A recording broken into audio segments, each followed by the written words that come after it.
नमस्ते जतिराजाय विवेकानंद सूरये सच्चे सुख स्वरूपाय स्वामिने तापहार्यम्।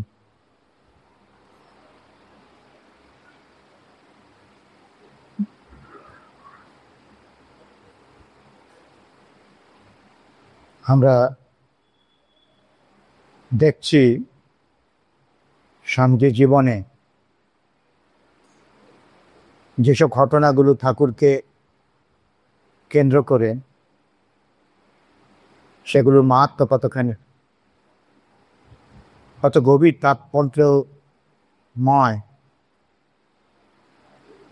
এবং অত্যন্ত প্রেরণাদায়ক।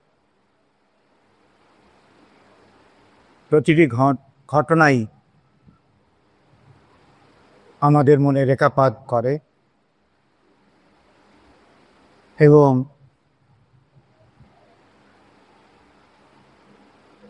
ঠাকুরকে স্মরণ করতে সাহায্য করে। আমরা দেখি যে জগদম্বার নির্দেশে ও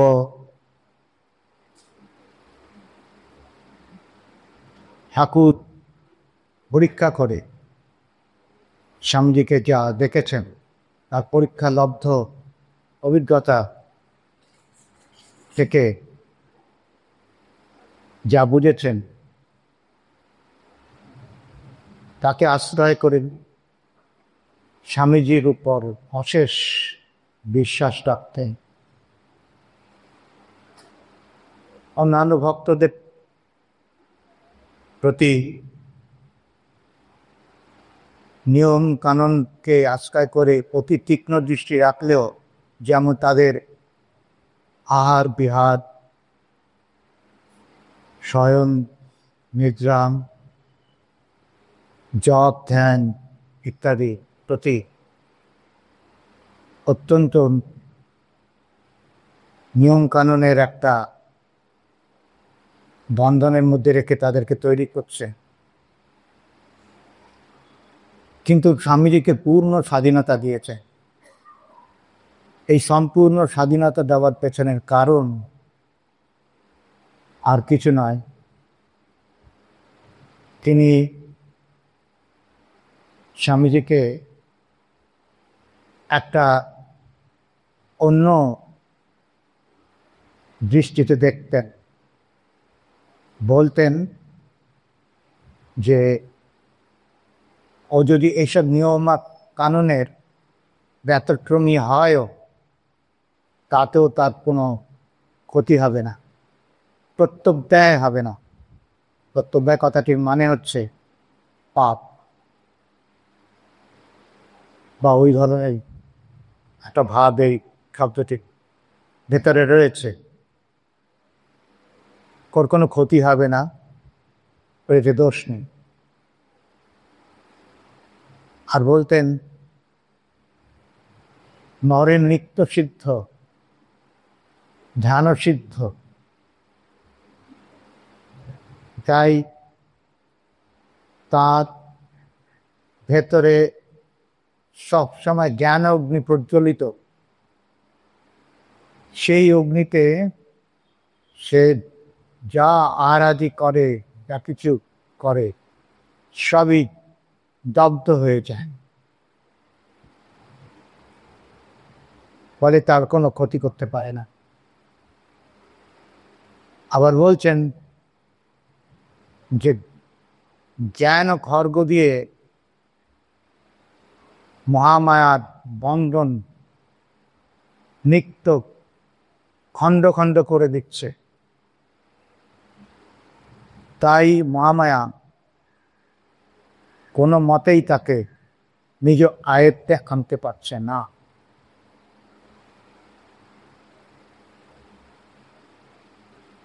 নরেন যদি কোনো কিছু করে এবং তা যদি নিয়ম বহির্ভূত হয়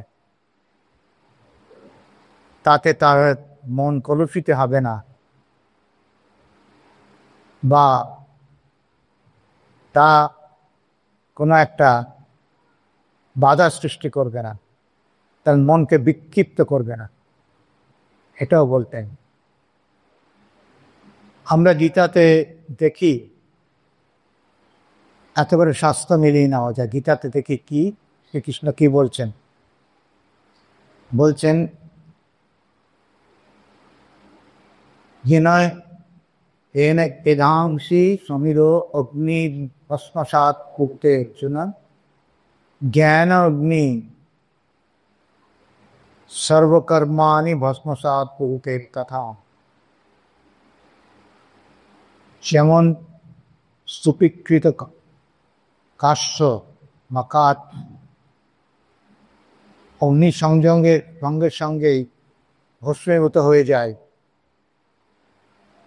তেমনি ভেতরে জ্ঞান অগ্নি প্রজ্বলিত থাকলে সাধকের ভেতরে সেই অগ্নি তার সব কর্ম ভস্মসাৎ করে দেয়। সেই কর্মের থেকে তার কোনো বন্ধন আসে না, তাতে তার কোনো রকম দোষ হয় না, ক্ষতি হয় না, করতে পারে না, মানে ভস্মীভূত হয়ে গেছে, ভস্মীভূত হয়ে গেছে। আবার বলছেন এ কথা শ্রীকৃষ্ণ অর্জুনকে, না হি জ্ঞানেন সদৃশ পবিত্রম্যা বিদ্যতে তৎ স্বয়ং বিদ্ধি যোগ সংসিদ্ধ আত্মনি বৃন্দতে কালেন আত্মনি বৃন্দতে। কথাটার মানে হচ্ছে যে জ্ঞানের থেকে পবিত্র আর এই জগতে কিছু নেই। সাধক যোগ সিদ্ধ মানে যোগের সিদ্ধ হবার পরে দীর্ঘকাল ধরে যোগ অভ্যাস করে, সে কর্মযোগী হোক আর যেই যোগী হোক, করে জানতে পারে যে জ্ঞানের থেকে পবিত্র আর কিছু নেই। যোগসিদ্ধ হওয়ার পরে, চিত্তশুদ্ধি হলে যোগসিদ্ধ হয়। স্বামীজি তো ধ্যানসিদ্ধ মানে জন্ম থেকেই যোগসিদ্ধ। তো ফলে একথা বলা বাহুল্য স্বামীজির ক্ষেত্রে।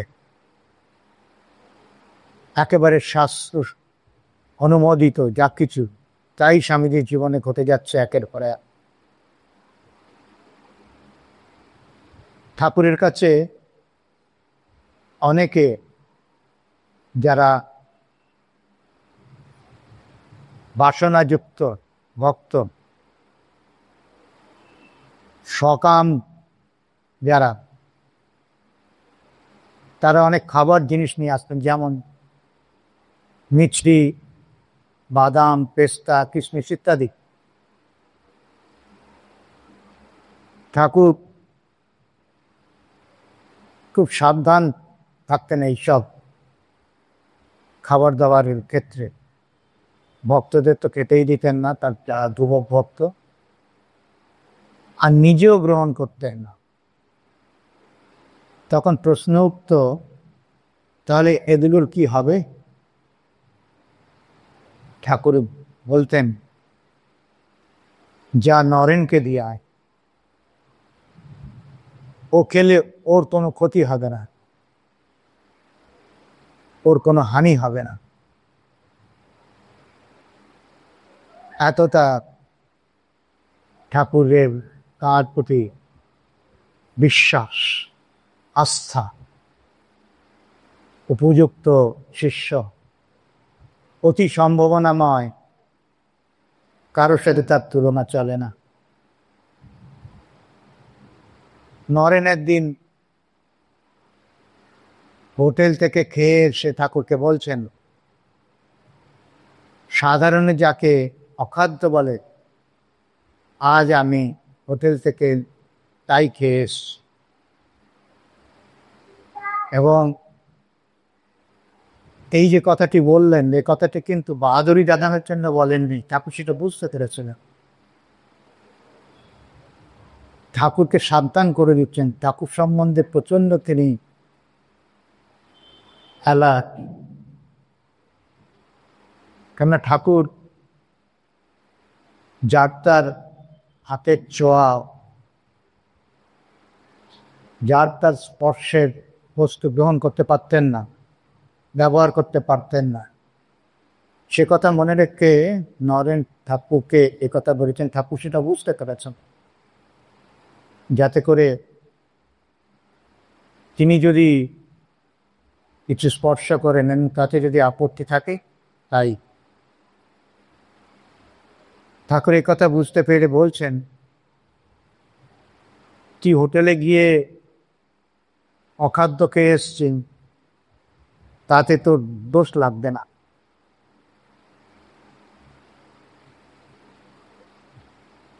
তোর গরু খেয়ে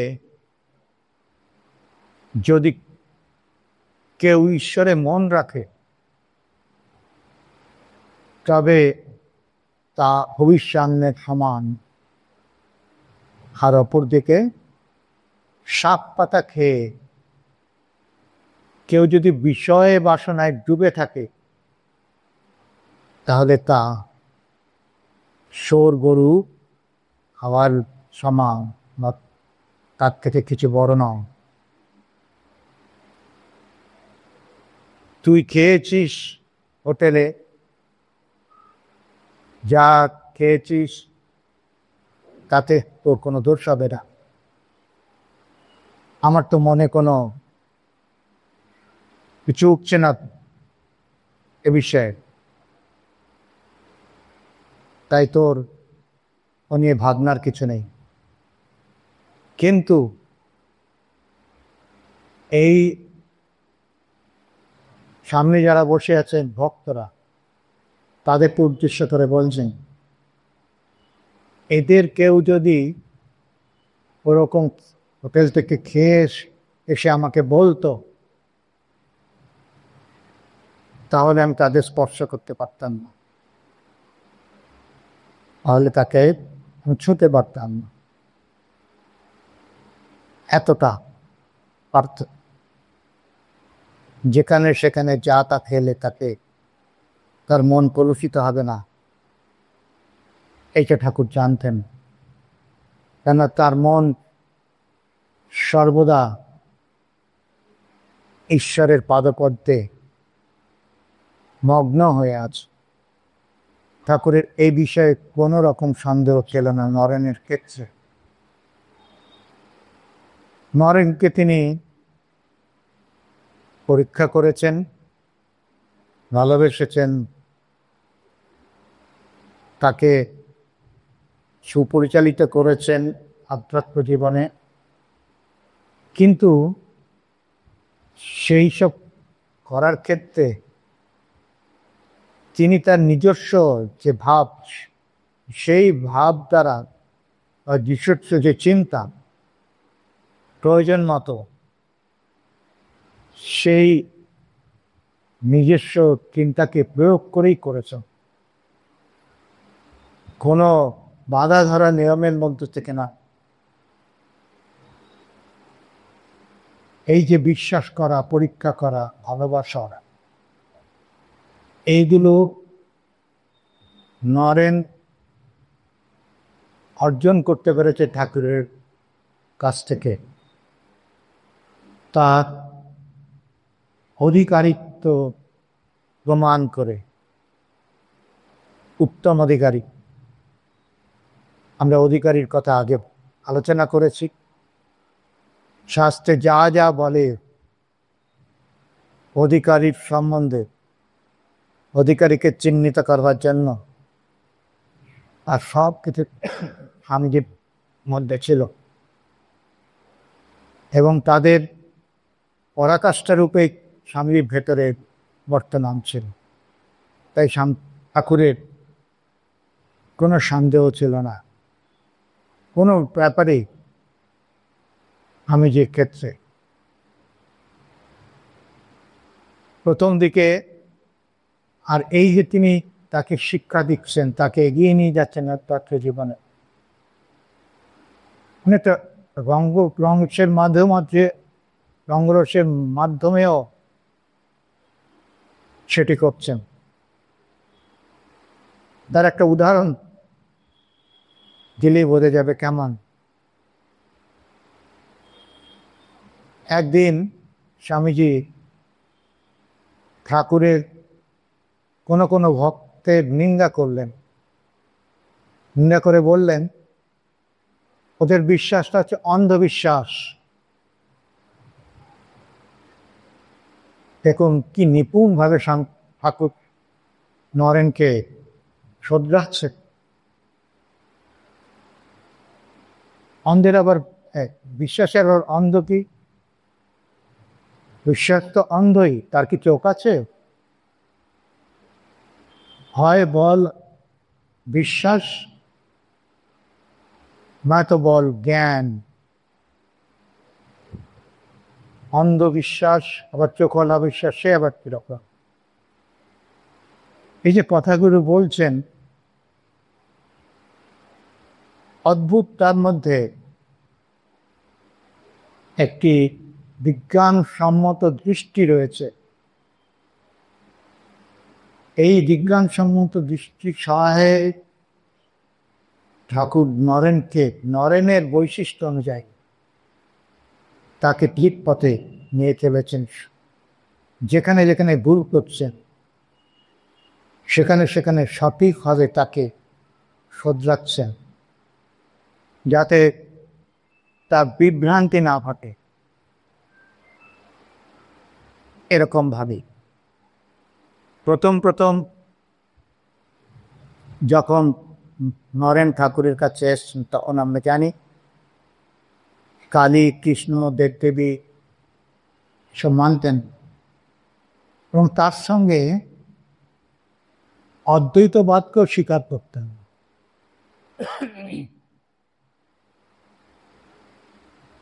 অদ্বৈতবাদকে স্বীকার শুধু করতেন না তা নয়, খুব সমালোচনা করতেন। বলতেন যে সবকিছুই ব্রহ্ম। অদ্বৈতবাদ সেটা বলে তো, শাস্ত্রে সেটা আছে তো, সবকিছুই ব্রহ্ম। এটা আবার কি করে হয়? এটা আবার কি? বাকিটা ঘটিকা সব ব্রহ্ম। এবং তিনি জীব ও ব্রহ্মের যে অবৈধত্ব অদ্বৈতবাদের প্রতিপাদ্য বিষয়, সেটা কিছুতেই গ্রহণ করতেন না। কেননা তিনি ব্রাহ্ম সমাজ গ্রহণ করবার পরে সগুণ নিরাকার ঈশ্বরের উপাসক হয়েছিলেন। ফলে তার কাছে এই অদ্বৈতবাদের যে মতটি কোনোভাবেই গ্রহণীয় ছিল না। তিনি বলতেন এর মধ্যে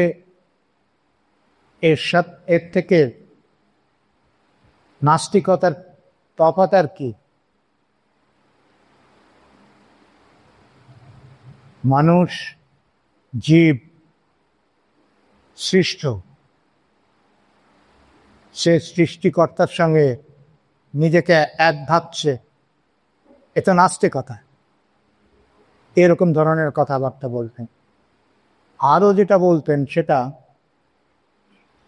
হচ্ছে যে ঋষি মুনিদের মাথা খারাপ না হলে এইরকম কথা তারা লিখে যেতেন না। ঠাকুর শুনতেন, শুনে একটু হয়তো মৃদু প্রতিবাদ হতেন, কিন্তু তার স্বাধীনতা বা স্বাধীন চিন্তা কখনো বিঘ্ন ঘটাতেন না। বলতেন যে তুই এখন মানিস না, তা বলে মুনি ঋষিদের নিন্দা কেন করছিস? আর ঈশ্বর বা ঈশ্বরের স্বরূপ তার ইতি কেন করছিস? মানেটা হচ্ছে তুই যেভাবে ঈশ্বরকে দেখছিস সেটাই সব, আর অন্য কিছু নয়। সেখানে গাড়ি কেন দেখছিস, এটা ঠিক নয়, এটা কেন করছিস? বলছেন যে সত্য স্বরূপ ভগবানকে তুই ডেকে যা, তিনি তোর কাছে যেভাবে নিজেকে প্রকাশ করবেন তুই সেটাই না গ্রহণ করবি।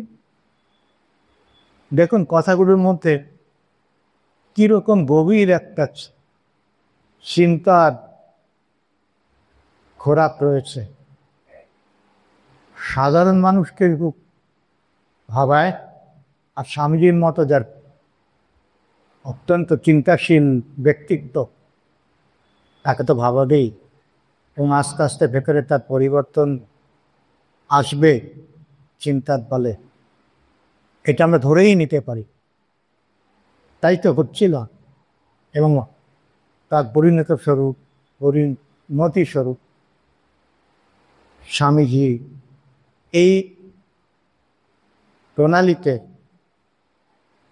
পরে একটু সময় লাগলো অদ্বৈতবাদকে মানতে বাধ্য হয়েছিলেন। এই প্রণালীটা কীরকম? ঠাকুর তাকে অদ্বৈতবাদ সম্বন্ধে তা সত্ত্বেও অনেক কথা বলতেন,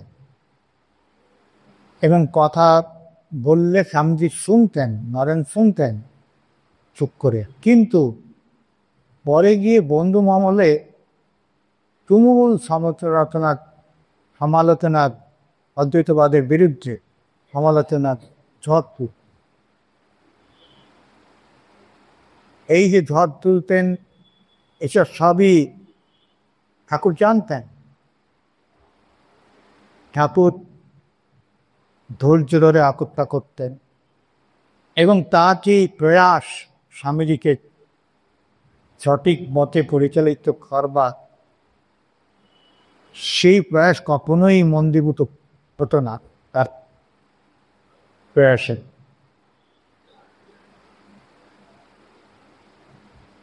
ঠাকুর বলতেন যে ঠিক আছে, তুই মানিস না, তা বলে অন্যদের নিন্দা কেন করবি?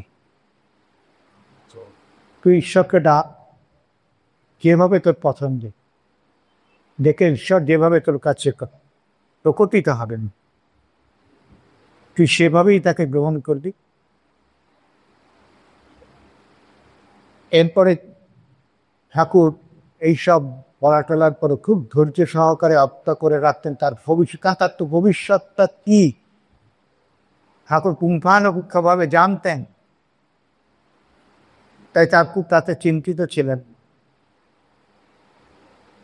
ঠাকুর জানতেন বলেই ঠিক সঠিকভাবে একেবারে এক নিপুণ এবং যত রকম প্রায়োগিক দিক আছে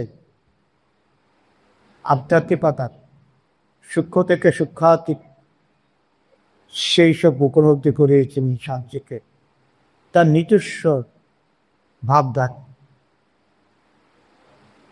গতানুগতিক কোনো ধারা তিনি আস্থায় নেননি স্বামীজির ক্ষেত্রে, নরেনের ক্ষেত্রে, তাকে তৈরি করার ক্ষেত্রে।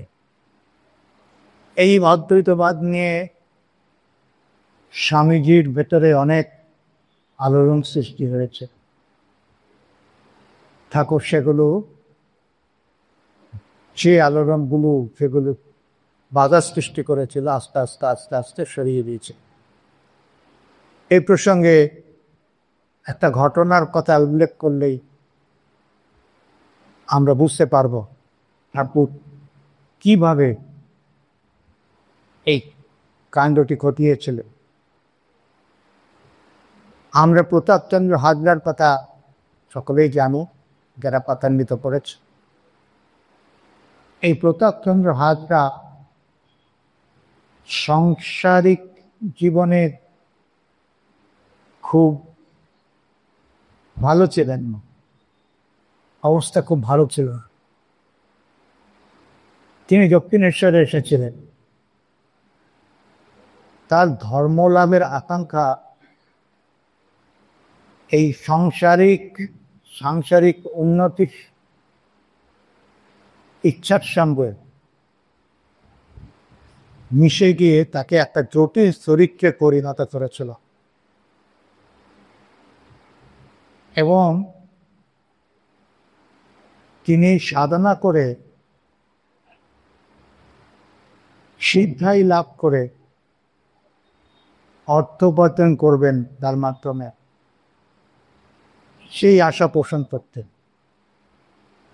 সিদ্ধাই হলেই ভক্তরা আসবেন এবং তার যে সিদ্ধায়ের শক্তি, সেই শক্তি প্রয়োগ করে ভক্তদের যে বৈষয়িক আশা আকাঙ্ক্ষা সেগুলোকে চরিতার্থ করিয়ে দেবেন এবং তার থেকে অর্থ উপার্জন করবেন, এটাই ছিল তার আশা। তাই ঠাকুরের ভক্তদের অনেক সময় বলতেন বা বোঝাতেন, তিনি ঠাকুর থেকে কোনো অংশেই কম না। ঠাকুর তো মজা পেতেন যখন 1915 রূপে ভক্তদের বলতেন, কানে যেত আর বলতেন ঠাকুর যুবক ভক্তদের সাবধান করে, হাজরা শালার ভারী পাটোয়ারি বুদ্ধি, ওর কথা একদম সম্মিনী। আবার মজা করে বলতেন যে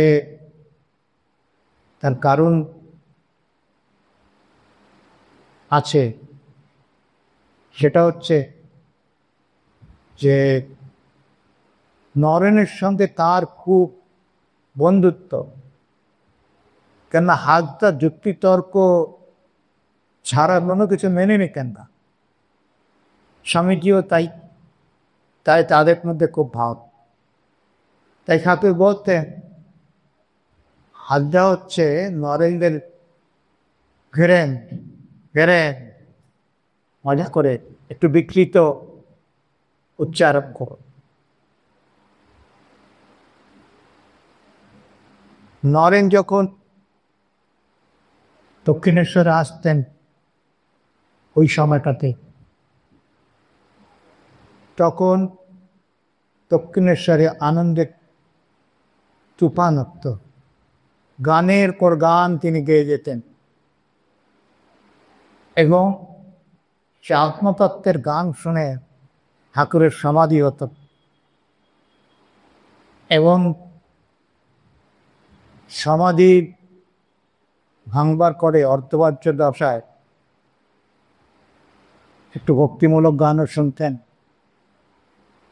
তার একটি বিয়োগ গান যেটা স্বামীজি গাইতেন মাঝে মাঝে ছিল,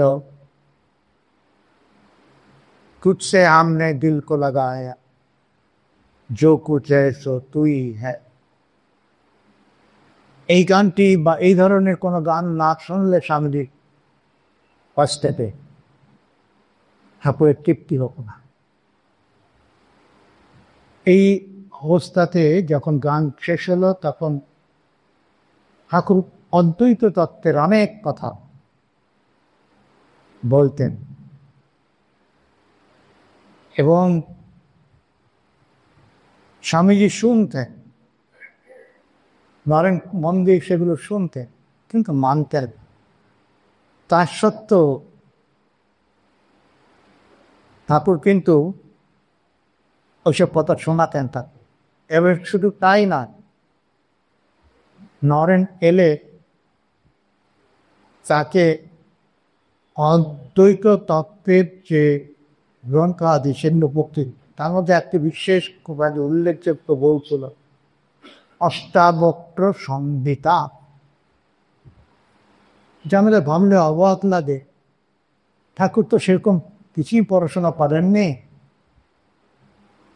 কিন্তু সব শাস্ত্র গ্রন্থগুলো সম্বন্ধে তার এত ছিল, তুই নাম জানতেন তারা, তাদের ভেতরে কি আছে, তাদের বিষয়গুলি সম্বন্ধে তার একটা গভীর জ্ঞান ছিল। এই যে অষ্টবক্র সংহিতা অদ্বৈত তত্ত্বের বই, এটি স্বামীজিকে দিচ্ছেন পড়তে, এই থেকেও বোঝা যায় যে তিনি কত খবর রাখতেন এবং তার কত গভীর ছিল জ্ঞান এইসব বিষয়। সেই দিনের কথা, যেদিনের কথা আমরা আলোচনা করতে যাচ্ছি, এরকম একটা দিন যেদিন গান টান হয়ে যাচ্ছে, ঠাকুর অদ্বৈত তত্ত্বের সেই উচ্চ ভাব নিয়ে অনেক উপদেশ দিয়েছেন, অনেক কথা বলেছেন। সেই কথা শুনেছেন, কিন্তু একটু পরেই ওখান থেকে উঠে গিয়ে হাজরার কাছে গিয়ে তামাক খেতে খেতে, তারা জীবনে তামাকের সাগরেদ ছিলেন, দুজনেই বসে তামাক খেতেন একসাথে, আর এই সব আশিকার্তা করতেন। সেদিন এই অদ্বৈতবাদের কথা শুনে গিয়ে নরেন হাজামশাইয়ের সঙ্গে খুব হাসি ঠাট্টা করছিলেন। এই বাটিটাও ঈশ্বর, ঘটিটাও ঈশ্বর, আমরাও ঈশ্বর, এ কেমন করে হতে পারো? আর হা হা হা করে হেসে হচ্ছেন এসব কথার মাঝে মাঝে। ঠাকুরের তখনও আর অর্থবাচ্য দশা বা অবস্থা। তিনি কথা শুনে আস্তে আস্তে উঠে ঘর থেকে বেরিয়ে, পরনে কাপড় নেই, কাপড় বগল চাপা করে টলতে টলতে এসে বললেন, তোরা কি বলছিস রে? আস্তে আস্তে বলল, তোরা কি বলছিস রে? এবং হাসতে হাসতেই নরেনকে স্পর্শ করে দিল। এই যে নরেনকে স্পর্শ করার ব্যাপারটা, ঠাকুর কোন একটা দুরূহ ব্যাপারকে স্বামীজির বিজয়ে বসিয়ে দেবার জন্যই করতেন, এবং স্বামীজির ক্ষেত্রে করতেন এইটা মনে করে যে একমাত্র স্বামীজি সেই স্পর্শের ফলস্বরূপ যে ব্যাপারটি ঘটবে সেইটাকে ধারণ করবার ক্ষমতা রাখে। সেটি স্পর্শ করলেন। আর আমরা জানি আরো দুবার স্পর্শ আগে করেছে, আমরা আগে আলোচনা করেছি, আপনাদের মনে আছে, দ্বিতীয় দর্শনের সময় এই অদ্বৈত অনুভূতি দেবার জন্যই করেছিলেন, কিন্তু সেদিন সফল হননি। মাঝপথে ঠাকুরকে থামতে হয়েছে। স্পর্শ করার ফলে যা হচ্ছিল সেটার থেকে তাকে সম্বিত ফিরিয়ে দিতে হয়েছে। আর তৃতীয় দর্শনে ওই যদু মল্লিকের বাগানদারকে স্পর্শ করেছিলেন স্বামীজিকে, শুধু জানবার জন্য তিনি নরেন সম্বন্ধে যা কিছু জেনেছেন সেটা শিখি কিনা তা মনের অন্তঃস্থল থেকে সেই কথাগুলো তুলে এনে তার মুখ দিয়ে বলা করিয়েছিলেন, এবং সেগুলো তার যে তার সম্বন্ধে ধারণা, তার সম্বন্ধে যা কিছু জানা হোক আগের থেকেই ছিল, সেটা ভেবেছে কিনা দেখবার জন্য। এই দ্বিতীয় স্পর্শ, আর এইটি হচ্ছে তৃতীয় স্পর্শ বলা যেতে পারে। উদ্দেশ্য নিয়ে, একটা বিশেষ উদ্দেশ্য নিয়ে, সে উদ্দেশ্য সাধারণ উদ্দেশ্য না। সবার ক্ষেত্রে তিনি এটা করবেন না, আর সবার ক্ষেত্রে এটা প্রযোজ্য হতে পারে না। স্বামীজির ক্ষেত্রে একমাত্র এটা প্রযোজ্য বলে তিনি করছেন। স্পর্শ করার সঙ্গে সঙ্গে স্বামীর ভেতরে একটা ভাবান্তর হলো মনের ভেতরে, এবং তিনি দেখতে থাকলেন সত্যি সত্যি বিশ্ব ব্রহ্মাণ্ডের সব কিছুই ঈশ্বর, আর কিছু নাই, কিচ্ছু নেই, ঈশ্বর ছাড়া আর কিছু নেই। প্রথমে তিনি বুঝতে পারছিলেন না, তাই তিনি চুপ করে নীরবে অপেক্ষা করে রইলেন। এই বোধটুকু কতক্ষণ স্থায়ী হয়, কতক্ষণ থাকে। কিছুক্ষণ চুপ করে বসে থাকার পরে দেখলেন যখন সেটা কখনো রয়েছে, বাড়িতে ফিরলেন। বাড়িতে ফিরে দেখছেন যা দেখছেন সবই তিনি। খেতে বসেছেন, থালা ভাত যিনি নিচ্ছেন, পরিবেশন করছেন তিনি, এবং নিজেও সেই একই তিনি। খেতে বসে একরাশ খেয়ে স্থির হয়ে বসে রইলেন। মা খাবার দিচ্ছেন। মা যখন বলতেন কিরে খা, তখন একটু হুঁকছিল, তখন আবার খেতে শুরু করলেন। খেতে খেতে হয়তো শুয়েই পড়লেন, আর খেয়ে কোনো তৃপ্তি হতো না, মনে হচ্ছে আরেকজন কেউ খাচ্ছে। আবার অনেক সময় অনেক খেয়ে ফেলতেন, কিন্তু তাতে অসুখ হতো। মা বলছেন তোর তো দেখছি ভেতরে ভেতরে একটা ভীষণ অসুখ হয়েছে, আসক্তায় ভুগছে। আবার কি যে স্বয়মে যাতায়াতের সময় কলেজে যাচ্ছে, সে সময় একটা ঘোরের মুখকে আছেন, ঘোরটাকে আচ্ছন্ন করে রেখেছে। রাস্তা দিয়ে যাচ্ছেন, উল্টো দিক থেকে গাড়ি আসছে, কিন্তু গাড়ির ভয়ে তিনি সরে যাচ্ছে না, ধাক্কা খাবেন সেই ভয় তার মনে যাচ্ছে না। দেখছেন তিনিও যা গাড়িও তা, এরকম। আবার কি হাত পা একেবারে অসাড় হয়ে আছে যা অনেক সময়। এই অদ্ভুত উপলব্ধি, এই উপলব্ধি যখন একটু প্রশান্ত হলো,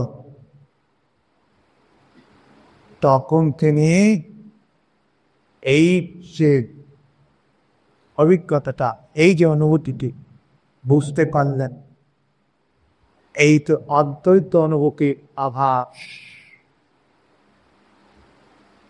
তার হৃদয়ের একটা আমূল পরিবর্তন এলো। তিনি কাকর থেকে অদ্বৈতবাদে কোনো সমালোচনা করতেন না, অদ্বৈতবাদকে স্বীকার করে নিলেন। এই সম্পূর্ণ ব্যাপারটার মধ্যে এমন একটা প্রক্রিয়া কাজ করেছে, ঠাকুর সেই প্রক্রিয়াটি অধ্যক্ষ পরিচালক নরেনকে অদ্বৈতবাদের পথে আনতে হবে। সে নিরাকার সগুণ ব্রহ্মের উপাসক, তাতে আপত্তি নেই,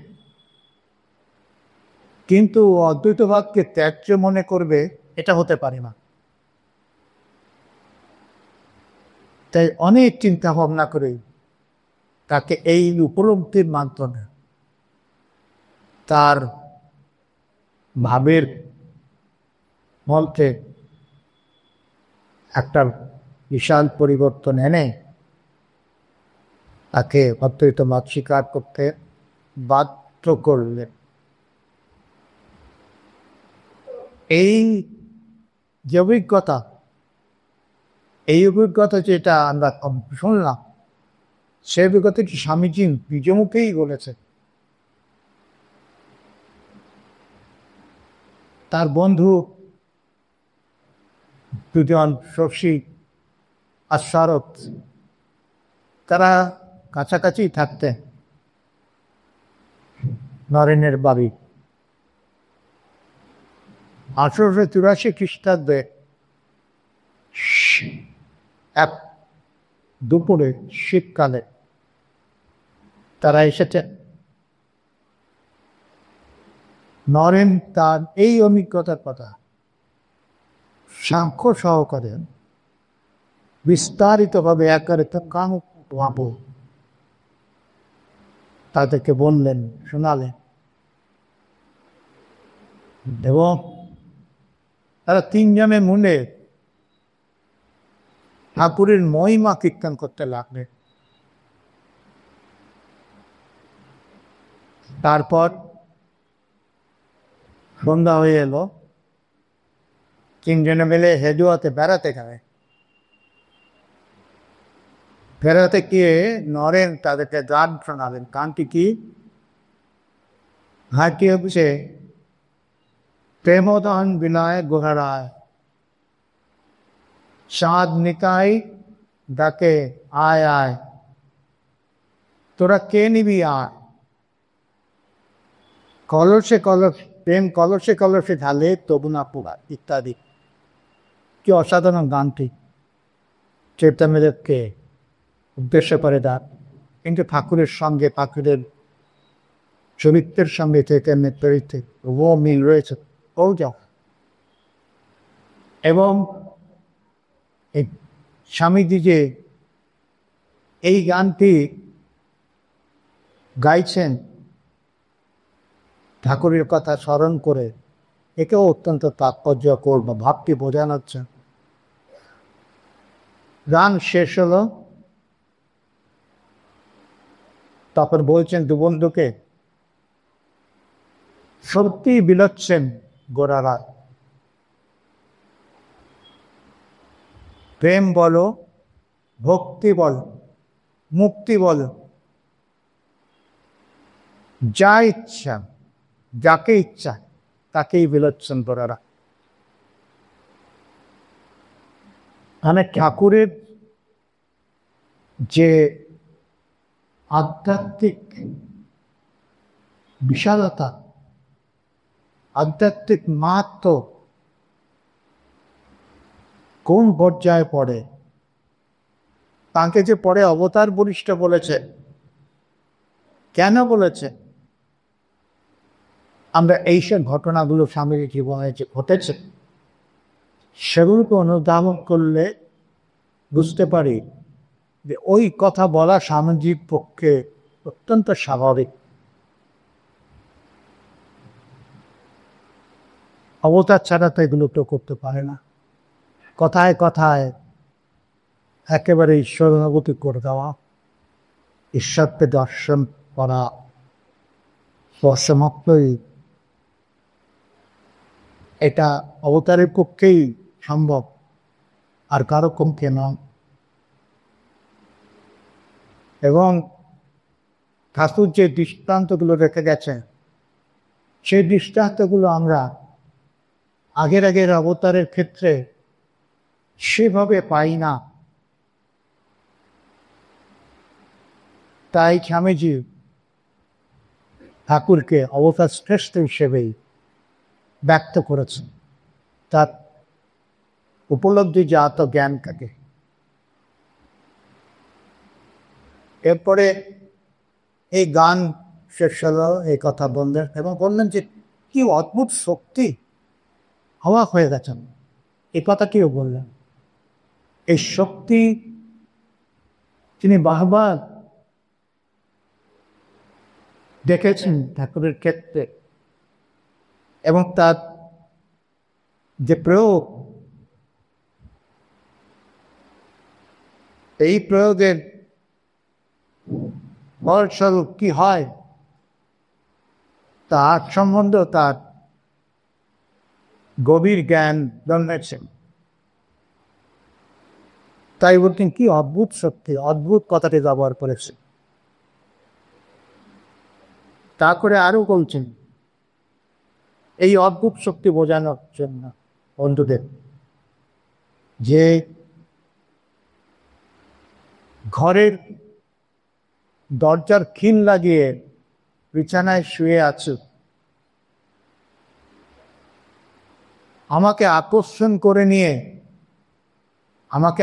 করে নিয়ে মানে আমার ভেতরে যেটা আছে সেটাকে আকর্ষণ করে নিয়ে দক্ষিণেশ্বরে হাজির করবে।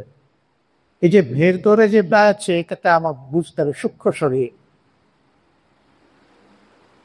আমরা কি জানি যে আমাদের বাইরের যে শরীরটা, স্থূল শরীরটা, সেটা ৫৯ কোষ দ্বারা গঠিত। এগুলো শাস্ত্রেই বলা আছে, তৈত্তরীয় উপনিষদে। যদি আপনারা কেউ দেখে থাকেন, পড়ে থাকেন উপনিষদ, দেখবেন যে এই কোর্সগুলোর ব্যাপারে সুন্দর আলোচনা, এবং কিভাবে সেগুলো আমাদের ভেতরে আছে এবং তারা কিভাবে কাজ করছে সেগুলো সব বোঝানোর চেষ্টা সেখানে করা হয়। চিকিৎসা রকম অন্নময় শরীর, অন্নময় কোষ, স্থূল শরীরটা অন্নময় কোষের দ্বারা গঠিত। তারপরে হচ্ছে সূক্ষ্ম শরীর, মনময়, প্রাণময়, বিজ্ঞানময় কোষটা গঠিত। আর তারপরে হচ্ছে কারণ শরীর, সেটা আনন্দময় কোষ দ্বারা গঠিত। এই তিনটে কোষের একেবারে অন্তঃস্থলে নয়, কারণ শরীর এক একটা যেন সার্কেল, প্রথমটা একটা বৃত্ত, দ্বিতীয়টা একটা বৃত্ত সূক্ষ্ম শরীর, এবং তৃতীয় আরেকটা বৃত্ত, সেটা হচ্ছে কারণ শরীর। সেই পৃথিবীতে অন্তঃস্থলে হচ্ছে গিয়ে আমাদের আত্মা, পরমাত্মা যাকে বলা হয় সংস্কৃত ভাষা, তিনি আছেন। সেই অর্থে আমরা সকলেই পরমাত্মা, জীবাত্মা একটা আমাদের ধারণা মাত্র। সেই ধারণার থেকে বেরিয়ে এসে যখন আমরা পরমাত্মাকে উপলব্ধি করতে পারি, তখন আমরা বুঝতে পারি জীবাত্মা বলে কিছু ছিল না। সেটা আমাদের অজ্ঞানতাবশত যে ধারণাটা, সেই ধারণা থেকেই জীবাত্মার যে চিন্তা কি আমাদের মনে আসে, এই সূক্ষ্ম শরীরকে নিয়ে হাজির করতে দক্ষিণেশ্বর। তারপরে নরেন বলছি কত কথা, কত উপদেশ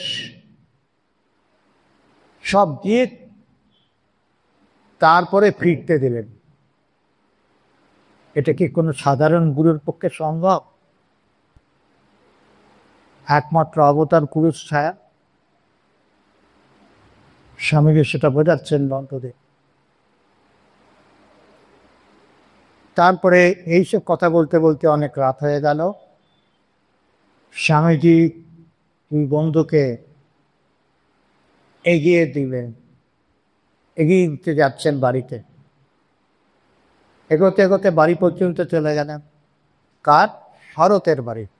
শরৎ মানে পরে শারদানন্দ, এবং শশী মানে পরে রামকৃষ্ণ নন্দ নামে পরিচিত হবে।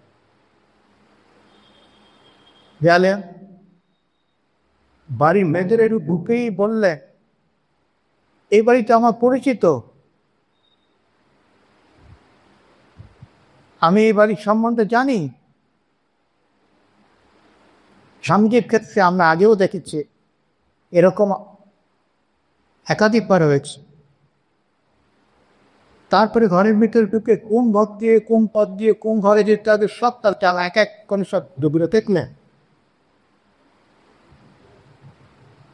এটা যে কেন তার ক্ষেত্রে হতো আমি অন্তত বুঝতে পারি না।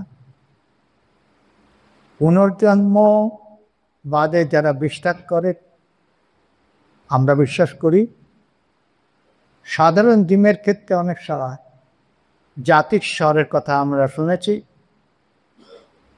পূর্বজীবনের অনেক কথা তাদের মনে পড়ে, তখন সেসব জায়গায় যেসব জায়গায় ছিলেন, আগের জন্মেছেন, বড় হয়েছেন, সেগুলো সব দেখিয়ে বলে দেন যেখানে আছে, সে সকলকে অবাক করে সে স্মৃতি জাগ্রত হয়।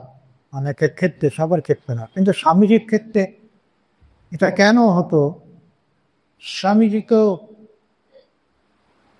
অবতার ঋষি, সপ্ত ঋষির একজন নারায়ণ ঠাকুর, সেভাবে চিহ্নিত করে সেভাবে দেখেছেন। একটাই মাত্র সম্ভাব্য ব্যাখ্যা আমরা দিতে পারি, অবতার যখন আসেন তার সঙ্গে তার পার্শ্বদরাও আসেন এবং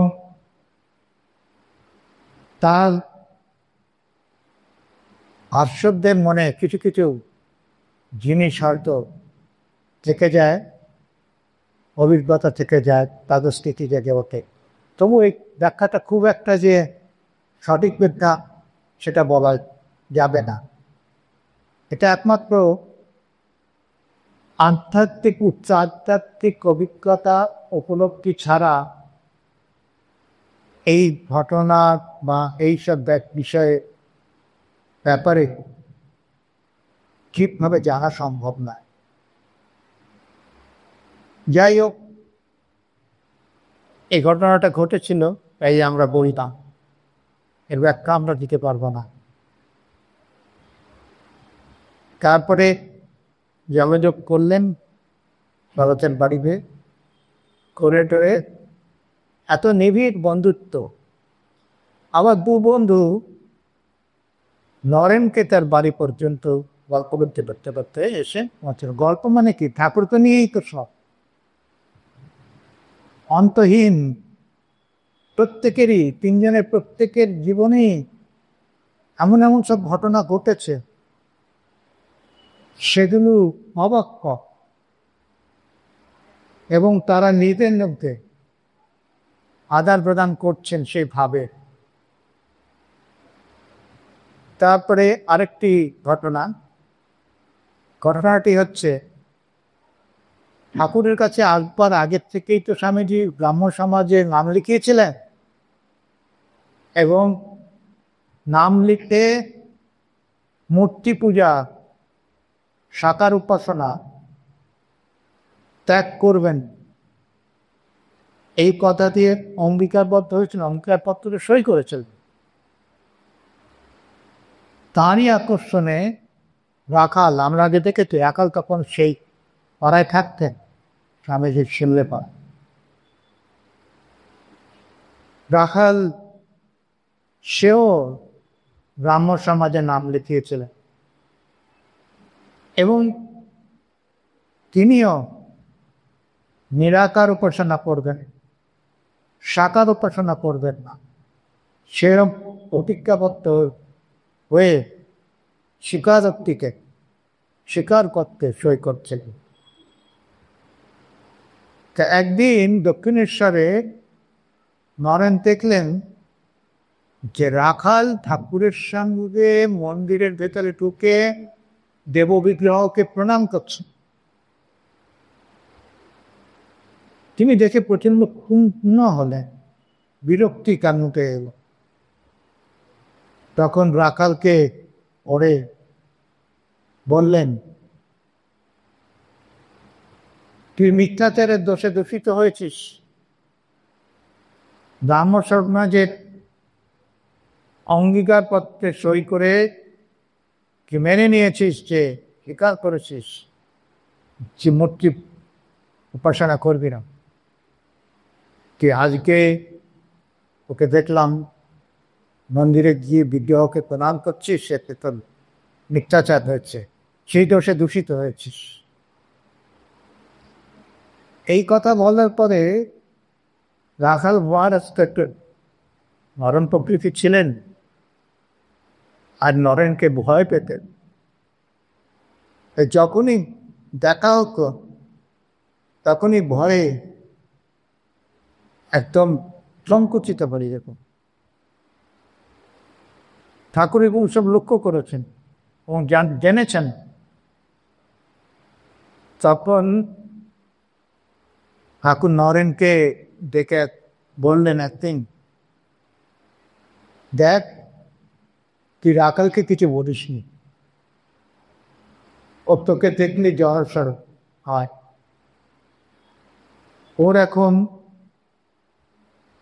সাকারে বিশ্বাস হয়েছে, তা কি করবে বল? প্রথম থেকে কি সকলের নিরাকার ধারণা হয়?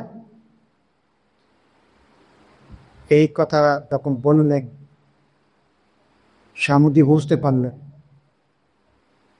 যে ওটা ঠিক করেন।